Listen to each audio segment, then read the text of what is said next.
Ukrainian President Volodymyr Zelenskyy has once again moved to extend martial law and general mobilization, submitting draft laws to Parliament that would keep the country under emergency rule for another 90 days. If approved, martial law and the draft will now run until May 4, 2026, reinforcing a wartime framework that has remained in place since Russia's full-scale invasion. First of all, we all want the war to end, and only then will martial law be lifted, and that is the only way. The bills, numbered 14366 and 14367, were introduced on January 12th and sent to Parliament's National Security Committee. While formal approval is pending, few expect resistance.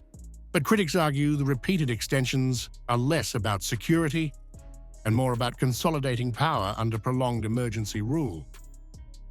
Martial law will be lifted at the moment when Ukraine has security guarantees. Zelensky has made it clear that even a ceasefire would not be enough to roll back extraordinary powers.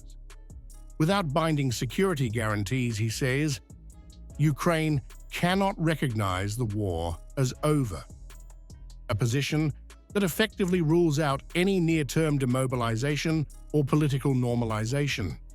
Without security guarantees, this war will not truly end. We will not be able to recognize that it has ended because there would remain a risk of renewed aggression from such a neighbor. The extension also keeps general mobilization firmly in place. In recent months, Parliament has expanded recruitment authority, granting military centers access to national registries to accelerate conscription.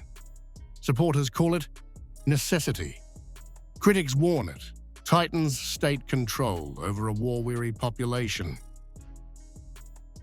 For Zelensky, the message is unmistakable.